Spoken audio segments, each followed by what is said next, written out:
Welcome back to another episode of the MacRumors Show. Happy iPhone 16, happy AirPods 4, happy AirPods Max Day, even for those who are celebrating and getting new products today.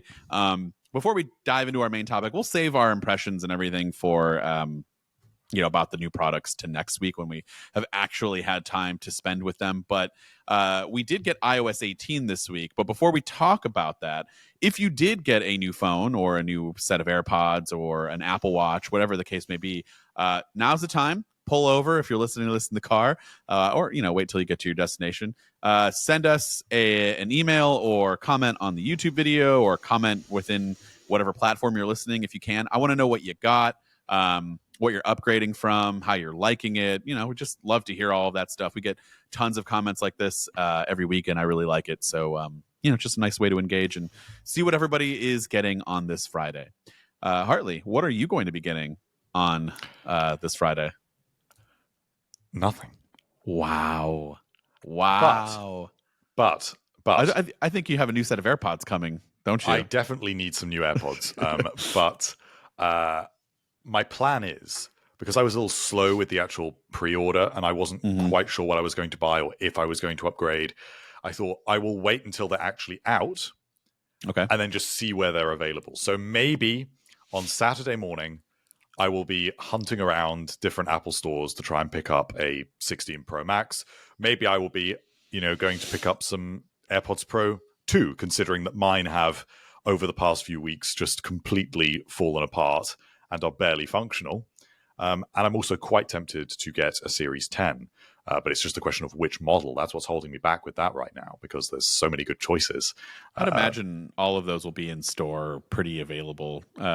Maybe squeeze out tomorrow if you're a little nervous. But so this isn't a matter of you didn't want to buy anything. It's a matter of you didn't pre-order in time, so now you're thinking, I'll just wait.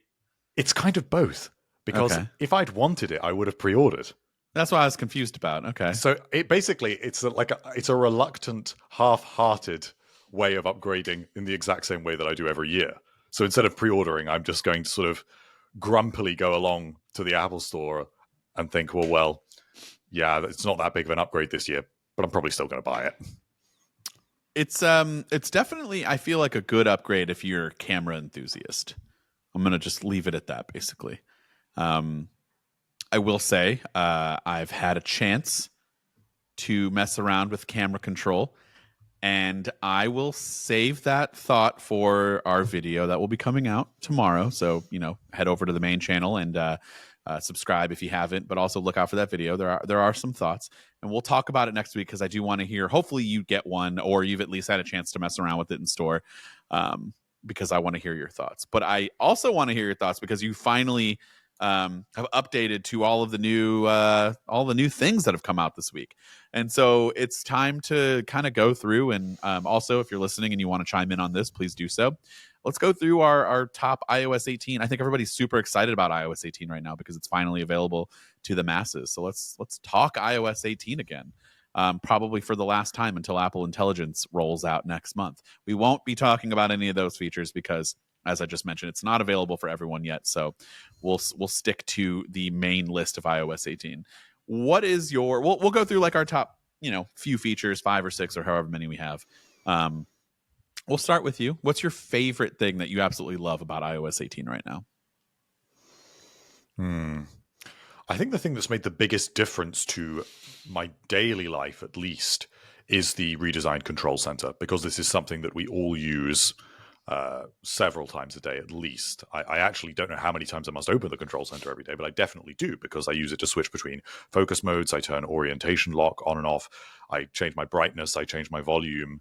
I use it for media controls. So I'm using it pretty much all day. And the ability to actually choose precisely what I want there and where has made a dramatic difference, because some controls I just don't need, and others I do. And also the ability to have it working in pages that you can scroll through is really useful, because I find that I like to be able to control all of my smart home accessories like that, rather than actually going to the Home app where it isn't really necessary. I just want something at a swipe, but I don't want that to take up the entire first home screen.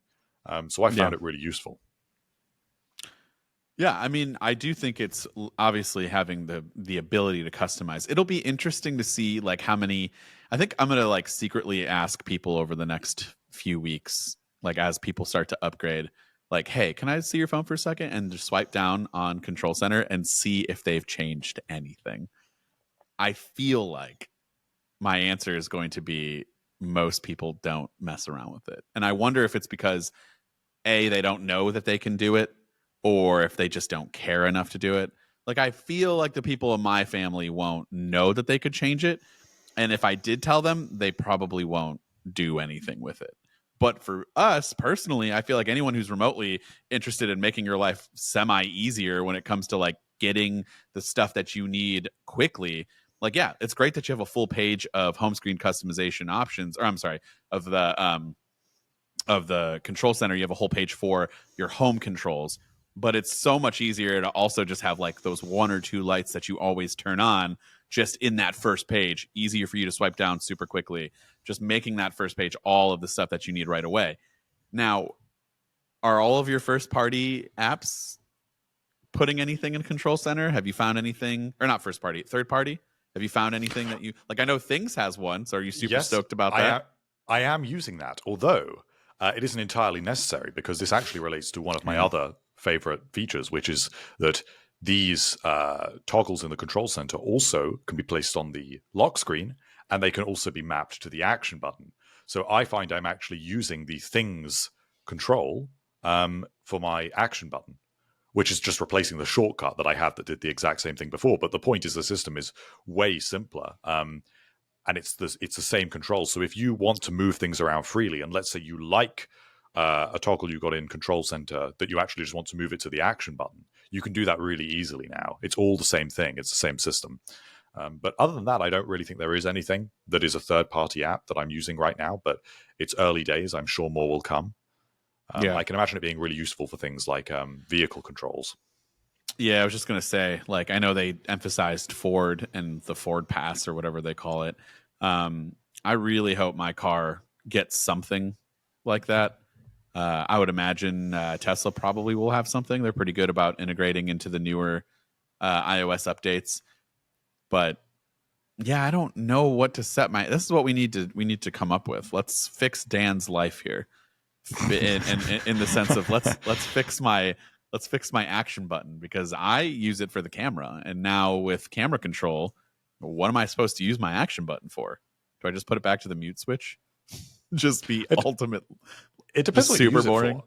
I mean, I actually think a really good use for it is the flashlight as well. Yeah, Especially considering that that's something that you may want to be able to operate just really quickly, but you that's don't want true. to necessarily trigger it accidentally. You know, I do that all the time, and that's true. And you So do that I all the guess time. I guess okay. Well, then here we'll take it one step further. So I like that idea of putting my flashlight as the action button, because that is something that I can do quickly, but definitely not as much of an accident as I would having it on my lock screen toggle. So then, what should I replace my lock screen toggles with? Let's remove flashlight. Let's remove the camera. What are two things you think would be useful for me? It really depends what apps you use. I mean, I actually think the ability to jump into an app is really useful. So if you used your calendar a lot, maybe it would be useful for that if you don't actually want to have the calendar widget, if you want that privacy. But I don't know if maybe the sports app, or it depends. It just depends what you have. Don't stereotype me. Just it's the sports app. Well, Just call me. I don't know. No, you're right. I would probably no. So you know what? I think what I would like, the apps that I open the most are apps that I definitely don't want quicker access to. Like, unfortunately, Instagram, like the brain rot apps. I don't need more. I don't need faster. Yeah. You know, but that's what I would set it to, because it's like, well, I use these all the time. Let me get to it faster. But I don't need to be getting to Twitter faster. Like, that's just not something that I need. But yeah, I'll have to figure it out. You know what I actually did? I changed one of them, and I haven't used this in the wild yet because I just did it yesterday. But I made one of them the wallet app, because I find it when I'm in a quick, like, oh, I need to pay. I like the idea of double tapping the power button, but I find that it's like it's slow, and sometimes I don't press it correctly enough. like I don't know how to describe that, but like I just do a double tap and maybe I hit it 3 times or something on accident, or it just wasn't a succinct double tap. Now you could just, oh, look at that, boom, authenticate, it's down like super quick. I just feel like that might be a little easier. I don't know. We'll see. I use Apple Pay quite a bit. The good thing is you've boring, got the choice. And this is something that will evolve over time and there will be more controls added. I'm sure Apple is actually going to add more first-party controls. I would be really interested in something for the music app, for example. Yeah. If there was the ability to maybe just shuffle all of my songs directly from the lock screen. I don't necessarily need it on the action button, but that is where I usually will go and try and pull out some music. So I know you could do that with a shortcut, so you can actually do that right now. But this is why it's not so much a question of what you can do; it's a question of what you want to do, and prioritizing that, because you don't have that many choices, right? You've got those 2 on the lock screen, you've got 1 on the action button, and then you've got anything else that you can put in the control center. So it's in that kind of priority order. Wait, hold on. Can you do that right now with a shortcut for the control center? I think so. Can you do a shortcut? I thought you could, but I just want to make sure. Yeah. Okay. Maybe I'm wrong. I don't know. No, you're right. You're right. It's there. You can. I thought so too, but I just wanted to triple check. I don't want to give out bad information. So yeah, that's actually a really good idea. Like for music, I'm trying to think of the things that I just launch into a playlist that I play all the time and just start shuffling it. That would be cool. Honestly, like a search function for music. Like how many times are you out and you're like, oh, I like the song, or like being able to quickly do that brings you into like the search for that song and add it to a playlist. That'd be sweet. What do you use yours for? You have it on your list as your favorite thing. What are yours customized to? If you tell me that it's still on the flashlight and camera, don't you do it? Don't you do it? Oh my god. Oh, I love customizing it, and it's still. I like conceptually. You like the idea of it. Okay. It's the same system for all of them, and I like the fact that I can move them freely. So I will, when I get the camera control, take the camera toggle away. I know that you can swipe right at the moment, but I just never remember to do that. So I will replace that one. I will keep the flashlight. I may make that the silent switch. Do you use third-party camera apps? Because some of the things I saw out there is that like there's so many different ways to launch into the camera app that you could customize some of these to launch into different camera apps depending on what you use it for. Well, I've actually been experimenting with Halide over the last week to see if I prefer using a third-party camera app, because I'm really tired of Apple's over-processing of photos, and I'm quite intrigued by Halide's supposedly zero processing technique, where they effectively process a raw image for you to make it look as though it has not been processed, and it seems to produce some quite interesting results. But it is not great for every situation because, of course, there's no HDR, there is no computational photography going on there. So good for sometimes, not good for others. But I'm trying it out for now. I feel like that'd be a good test. Which one looks better? Like the natural, this is what you're getting from, or Apple's processing. I feel like that'd be a good video. Yeah, I mean, I think with that said, by the way, I think you're going to love the tone mapping on the photographic styles, because you can really dial that in and get a specific look and bring down, if it's over processing and too much in the highlights, you can bring that down pretty quickly. Like, I don't really love going into photos and like scrolling through the different sliders and using numbers to figure that out. But like something about a little box that you could just kind of, move your hand around and like visually see it change in front of you as you're doing that, and really kind of dial that in just in one specific thing. I like that a little bit more. So I feel like that's going to make that feature kind of pop a little bit more. But we'll save all of that for next week. Let's go into my number one thing. And I think for me, I wouldn't say this is my number one, but I think the one thing that I really do enjoy is obviously the home screen customization. And it's really the icons. I really like the dark mode icons a lot. I'm still trying to figure out what tint I would like or enjoy. But I don't know that I'm there yet. I don't know about you. What does yours look like? Give me a little look. I personally have just left it on dark mode. Okay. I'm not messing around with it. Have you done anything with your icons? Do you move them freely around, or? Nope, I do not. You want to know what's funny? Why? Neither have I. Like, I think it's just because if you wanted to, like, I can imagine if you only wanted like 8 apps on your home screen, that you'd want those at the bottom rather than the top. So that's where it's useful. But I am not a big fan of the tinting, because personally for me, because I think part of the advantage of the way that app icons are designed is that you can tell them apart. And if everything has the same color, then I'm going to lose my ability to be able to separate things quickly and easily. That's why I like the dark mode icons, because they retain the character and the unique colors. I think there's like a few outlying reasons why I would want them all to be the same color. And I think it does depend on the number of apps that you have on your home screen. If you're like going for that minimal, clean look, like black and white maybe, and you've only got like 4 apps on your home screen, and they're like that, I think is okay. Because by that point, it's just 4 that you got to know which is which and where they're at. And so it's a little bit less stressful than trying to find, if you have your whole home screen filled with apps. Like, I think that is where, you want to be able to see the colors and know to establish that muscle memory. But I'm with you. I like the idea of being able to put things where I want.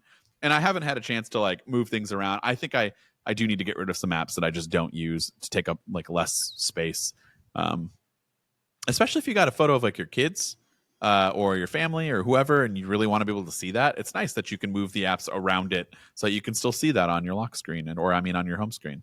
The dark mode icons are really great. A lot of apps are being updated. So now I think most of the ones that most people use should be changed to that setting. I don't love that it automatically darkens the wallpaper. You can change that, but I don't love that that's like the first thing it does is the moment you turn on dark mode for the icons, it darkens the wallpaper. So there's that little icon, that little sun icon next to it. If you're wondering how to get rid of that, you just tap on that and it'll bring it back to the lighter normal wallpaper colors that you had before. But I really do enjoy it. One of my favorite features that I was going to flag is really small, actually, and related to that, which is the larger icons mode, which I feel like a lot of people have not talked about because all the emphasis has been on changing colors. But I really like the larger icons mode. The reason I like it is because it takes away the text on the home screen, and it just makes the home screen just look that little bit cleaner because I don't need the text there. I think that needs to be it kind of takes up the shape of the device better. Yeah. And I actually prefer the icons looking larger. If the icons were circular, maybe I wouldn't mind them being the size they are. But actually, to me, they look more proportionate, bigger, with no text. So that has been one home screen customization I have made. But I feel like it's probably the least talked about thing on the home screen, even though it's, I think a fairly significant change, at least stylistically.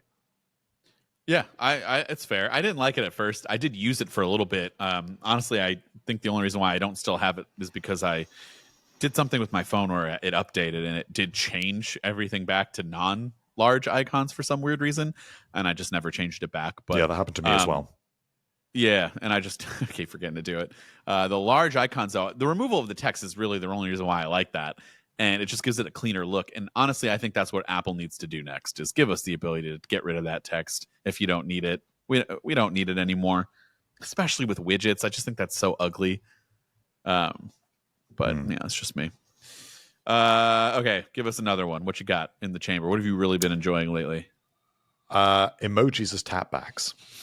Okay. I have wanted this for years. I am a big tapback user, and I always have liked it in third-party messaging apps where I can pick out any emoji. And it's always frustrated me the way that tapbacks work, because in terms of Apple's native tapbacks, because they always somehow are not fully appropriate. Like the thumbs up is, and the heart is, and the ha-ha is. But the thumbs up is always a little bit passive aggressive. Yeah. Thumbs up sometimes could mean two different things. Like, yeah, I really like that, or yeah, go to hell. Like, like that's so cool, dude. It's a little bit limiting, and yeah, I used to find, at least before I could do this, that I would end up leaning on the heart instead of the thumbs up to make sure that it was not passive aggressive. But nevertheless, the heart is not always appropriate. Right. And likewise, ha. Sometimes that just feels a bit cringe. So it's not always they were too restrictive, just those options. So the ability for me to actually, with all my sort of weird nuanced takes on what is appropriate communication I think in different it's text not just situations, you. like the ability to choose an emoji that is specific to that situation is way better. So if I Yeah. don't want to be passive aggressive, or maybe I do want to be passive aggressive, at least I can be passive aggressive on my terms. Thumbs up. Exactly. I think I think a thumbs down is also never okay. Because most of the time whenever I get a thumbs down, it like I take it personally when it's really mostly like what I wrote that might not have anything to do with me personally. The person thumbs down isn't like, oh, I didn't like that. But like, well, no, why are you thumbs downing my message? What's wrong with you? Like, that's rude. Don't do that. So I don't know. I think we all need to just chill out on tapbacks a little bit. What the meaning is. Sometimes the thumbs up just means a thumbs up. It means I read your message. I'm good. I'm acknowledging you without having to say anything. That's what But I I would use it say for in that sometimes. situation, some other emoji would be better. Like what? Well, it depends what your conversation is. I mean, sometimes a thumbs up just means, oh, you know what? I'm going to start you like what I just said earlier. A thumbs up sometimes just means I've acknowledged that you said something, but I don't have anything else to say. But I want you to know that I read it and like that I understood. I think the salute one is going to work for that. Like, Yes. got it. Like, I got it. We're good. I'm going to start using It's exactly that more. those ones that I think are really useful. Yeah, I agree. And it just looks better. They just look way more interesting. And also, I think when they stack up as well, if you're in a group chat, they just look nicer. What do you mean? So when people react with multiple tapbacks and multiple emojis, I like clicking onto them and seeing who has left them. And before, if you just had only 5 different tapbacks to choose from, that was not very interesting. But now, if I can see people have left different emojis as reactions, it's quite nice to just click on it and see who has left them. So I know it's a really tiny feature, but easily, it's probably one of the ones I'm just most satisfied by because it's something I've wanted for so long. I don't think anybody that I usually interact with has updated their phone or has figured out that they can do that quite yet. So PSA, update your phones, people, and start messing around with the new features. Because those who have been on betas forever, like myself, have been really bored that you can't see all of the fun things that I'm doing. And I'm sure they've been very annoyed by the fact that when you've messaged them with a tapback emoji, that it has come through as a separate message. I just try not to use it because I didn't want to annoy people. Speaking of things that were annoying that have been really fixed, my number 2 option here that I've really enjoyed is related to messages as well, and that's RCS. Has been fantastic. And that is one of those things where if you were running the beta, you were still able to get that feature to work with everyone out there because it's just an Android, communications thing. And so they don't have to do anything as long as they're running RCS on their end, which if you're using Google Messages, you probably are. You just immediately gain those benefits. And so I have a couple of Android friends, and just seeing typing indicators, getting media to come back at the appropriate resolution, even if it's not the full resolution, it's still so much better than what it used to be. Getting tapbacks to work properly. Now, I have had some weird issues where, like, it says it's sending an RCS, and then I go to send something, and the message just immediately fails, and I'm wondering what the issue is there, and if that's something that'll be fixed. But usually just sending it as a normal SMS works and fixes that issue, but it is a little frustrating that you can't get every message to work all the time. But it's still so much better. Now I need to try a group chat because I have not had a group chat with multiple Android people running RCS yet, and I want to see if that is better. Because man, group chats with non-Apple phones has been horrendous. And so hopefully this fixes this. Have you ever had this has anyone ever done this to you? Like, you ever been in a mass text with people who have all sorts of different phones, and like one person might respond and it'll send in a completely separate group message? Like that's the worst. Like, you have multiple group messages. I have actually never been in that situation, but that is just because awful. it is an American thing. Because iMessage is nowhere near as popular. I thought you were just going to say because people in the UK don't have Android phones. Well, that's not quite true, but they they just lean on WhatsApp. Everyone just leans on WhatsApp here, But to the you point where don't. it actually annoys me. It annoys Yeah. me. I don't like it. But you can guarantee that in most situations, people will lean on WhatsApp, especially for group chats, because they don't know what device everyone has. So it's just a go-to thing. And it actually annoys me when people message me on WhatsApp when they know I have iMessage and I know they have iMessage. And Yeah. I think, why are you WhatsApping me? Honestly, I would be fine if WhatsApp was like the consensus thing that everyone did. I just want one thing, so that's the same for everyone, which is But very it's never a consensus, because there's always people which like is me very that will say, un-American no, of me don't to use say. WhatsApp. Yeah. But I think for the sake of now that we're getting RCS and things are getting a little bit better, my issues are I don't feel as strongly about that. But in the past, yeah, I was fine with like if we all it doesn't have to be WhatsApp because Facebook, well, I don't feel so great about that, or Meta. But if there was like one app that everyone was like, yeah, I love that, we're all just going to use that, and it's just going to be a better experience for everyone. While that is very un-American for us to not have a choice and to have the freedom of which one you want to use, I wouldn't mind it in that sense because at least everybody's experience would be consistent. So hopefully we're going to get there with RCS and iMessage here in the States. For you guys out there in other countries that use WhatsApp, you guys have already been there. So hats off. I'm going to do the salute emoji and we'll just move on. All right. What else you got for iOS 18? The Passwords app. Yeah, that's a good one. I think that the interesting thing about the Passwords app is it isn't really anything new. It is basically the exact same thing that has been available in settings for years. There isn't really any new functionality here. It is just the way that it has been removed from settings and placed on a really obvious app icon of a key with the word passwords. Not keychain, not iCloud keychain. It is just passwords. And while for me, I knew that it was buried in settings, there's plenty of people that are not as technologically literate that would think, well, I think my phone saves my passwords, but I don't actually know where that is. But now there is no missing that because it adds it to your home screen when you update and you have a big new passwords app icon and you know that that's there. And that should be way more accessible. You don't need to go digging through settings anymore. And for people who like are at your, family's house and you're like, what's your Wi-Fi password again? Or somebody you hear that convert and they're I don't know. But if you're connected to it, or if you've ever connected to it, that password also gets saved. And I think in the settings it was a lot harder to find. I know on the Mac it definitely had a separate section, and it was inconsistent between platforms on the Mac and exactly. on the iPhone. And that's why still, like muscle memory, on my Mac, I go to Spotlight and search for keychain. Yeah, but now you don't have to. I know, and now it's just I need to rewire my brain to be the same everywhere, just passwords, which is so much simpler.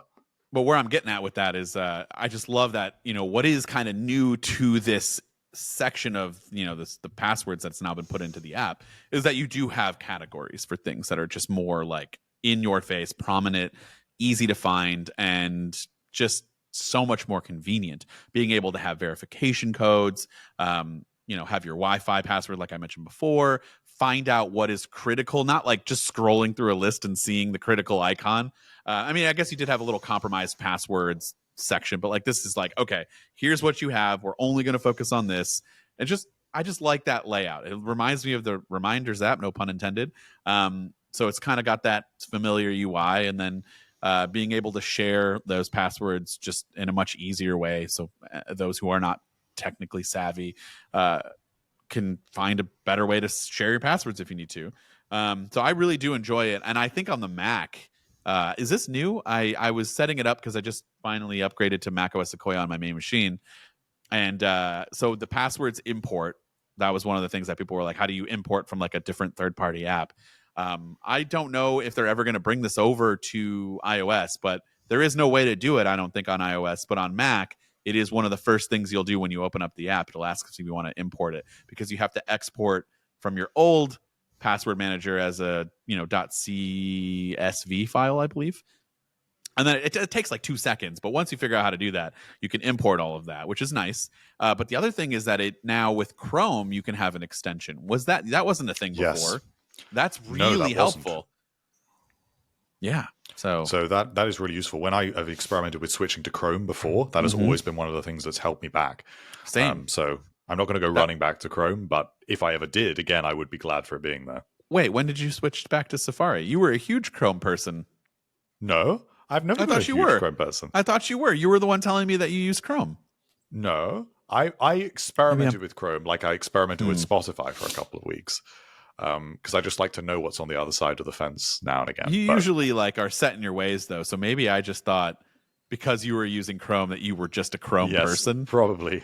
But yeah, you're right. That is the thing that holds me back. That and which you can do, but like the seamless experience across all of your devices, which you can do that on Chrome. It's just a matter of like just getting your stuff synced via whatever account you're using, but it's just something about getting a new Mac or an iPhone or iPad, just having your stuff there all the time.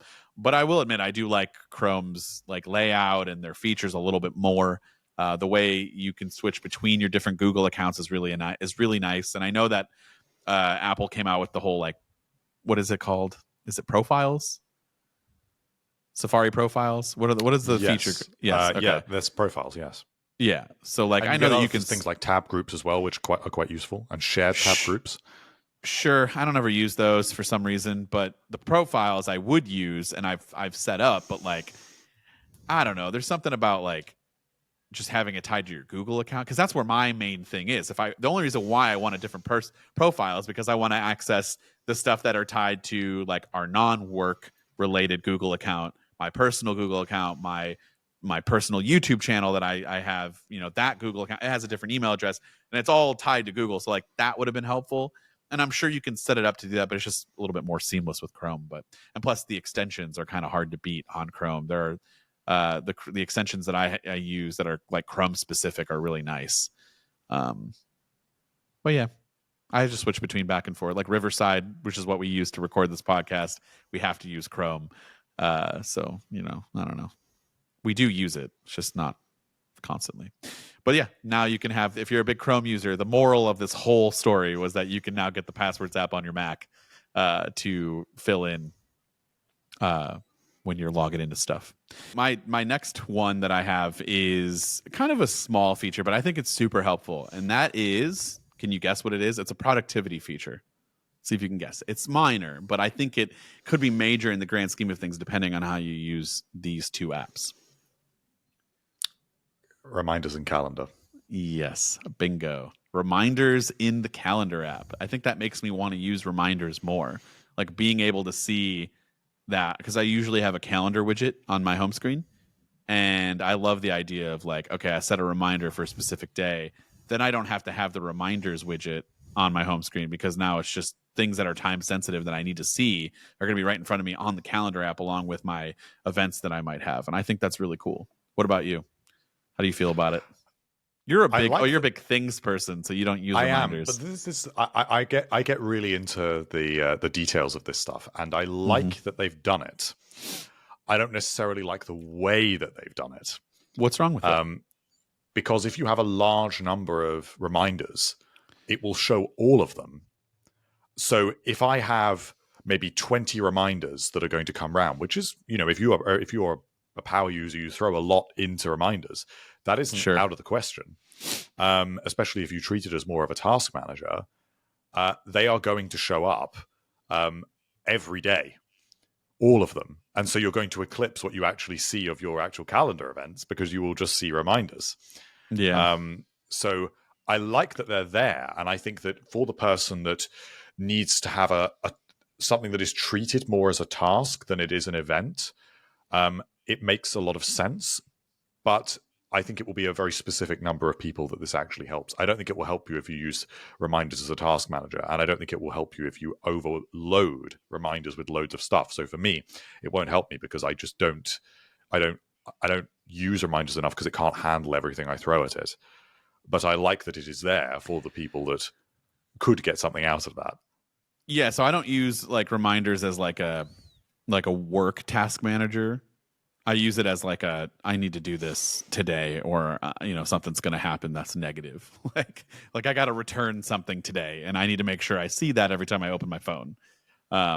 So like that's kind of how I don't usually have more than like a couple there a day. So yeah, I guess I can understand why that would be not cool for everybody that uses it like that. What do you got? I think the last thing for me is some of the improvements to the Notes app. Apple has really been gradually improving the Notes app over time. It's actually become quite a fierce competitor now to some of the third-party note-taking applications. Last year, they added things like the ability to link other notes to compete with tools like Obsidian, where bidirectional linking became really trendy last year in the productivity community. So Apple has added that ability to link notes. It's not as good as it should be, but they are improving it. This year, they added another one of those sort of Obsidian-like features, which is collapsible headings, which may not seem like a huge deal, but if you have large notes, which I tend to, and I do split them down by headings, this makes it way easier to actually navigate around a note. And they are all collapsible as well, every single heading type. So that also makes it more useful to actually treat something as a heading than maybe just as a bolded line of text. And this also has come along with some other features like the ability to perform calculations in a note. Which is more useful than I think people give it credit for, because I tend to use notes. Say if I have like a running tab of finances with someone I know where it's like I owe you this, you owe me that, but we're not going to pay each other back for ages, so we'll just keep this running for ages and we'll just keep noting it down. That is not a situation where I'm going to use a spreadsheet because it's too formal for just two people that are just casually noting down some expenses. But the calculator app is also not going to retain that. So that is something that goes in Notes. But now Notes can actually calculate that in the app. So that is also really useful. And even just smaller features like the added ability to have slightly richer formatting and highlighting. So they're quite small features in the Notes app. But again, they just, every year Apple has been adding to the Notes app. It is one of the only first-party apps, I would say, actually in the whole system that I think they've added to every single year for a very long time. Yeah, it's the app that I use for all my notes. So yeah, I mean, it's just, I'm glad that they actually pay attention to it, like you said. I'm going to cheat on my last one because we said iOS 18, but I'm going to throw an iPadOS 18 one in there. I think it works for iOS 18, but they heavily emphasize this on iPadOS, and I just feel like it makes a lot of sense. SharePlay, but the ability to like point and like circle things on other people's screens. That is, if you are someone out there who is constantly doing like tech support for your family members, we've talked about like being able to see their screen in the past, but now it's so much easier. Instead of being like, oh, do you see this down here? No, not that. Like over there, like down in the left, like now you just be like, here, I'm going to draw an arrow, circle this, do this, point at this. Like that's so much more helpful in my opinion. And I feel like it helps on something like the iPad. I don't know for sure. Can you do that on the phone? I'm trying to see for sure. I would have thought so. I would have thought so too, but it's not listed under the features, so I don't want to misspeak. I'm guessing it would be. And again, that is another huge thing where like, how many times has your mom or dad asked you, hey, how do you do this on my phone? It's like, oh, hold on, I'll just show you. It's easier for me to do that than explain it. So that could be really helpful for people. And I think Apple needs to really start doing more with SharePlay. I think it's a good foundation, but I feel like there's more that can be done. Don't ask me what, but my feeling is that I feel like there's more that can be done. Well, it actually reminds me of something that I think does need to be cleaned up, which is an experience that is quite bad at the moment. And I guess this is maybe on my wish list for next year. Because I've got to tell you, it's quite annoying. It's really quite annoying, which is the ability to add to other people's queue from CarPlay in the music app. Because right now, you have to scan a QR code. Yeah. But you require a network connection. So if you're like in an underground parking lot, you cannot do it. Because it requires a network connection. If you go somewhere where the cell service is not particularly good, it's useless to you. And you will actually lose connection to the party. That absolutely should be something that is local, especially if it's being done in a vehicle. But how? Like via Bluetooth maybe or something? Like yeah, I don't... Yeah. By Bluetooth. I mean, if you're dealing with two iPhones, Apple is not going to make this accessible to Android users. These are two Apple Music subscribers. Absolutely, I should be able to. If you can Bluetooth the music to the car, you should absolutely be able to let me Bluetooth locally to add to someone else's queue. And Well, even hold on then, now. Wait bizarre. a minute. Can you use this? No, you can't with an Android phone. But there's no reason why you couldn't. If you had Apple Music on your Android device, all you're doing is scanning a QR code and connecting to the. I mean, I suppose, yes, but then I don't really care about Android users. I care about. I know you don't. My experience is going to be. I do. I care about the rest of my Android brethren. Well, let's just fix it for the iPhone users first. Okay, that's fine. And then Android can come later. But I think that this is a situation where that could also be branded under SharePlay because you are sharing that experience. And there are so many times when you are sharing a vehicle with someone and you both want to be able to contribute to the music that's playing in the car. But that is, and Apple knows that, so they have now provided this feature. It is a SharePlay experience. It is branded that. Is it? Yeah. It's not very good. It is a SharePlay. I'm like 99% sure. SharePlay in CarPlay. I'm going to Google this just to make sure. Yeah, play music together in car using SharePlay. It is a SharePlay thing. So yes. you are it seems ridiculous. You are on the right direction. It seems ridiculous to me that it is dependent on good cell service.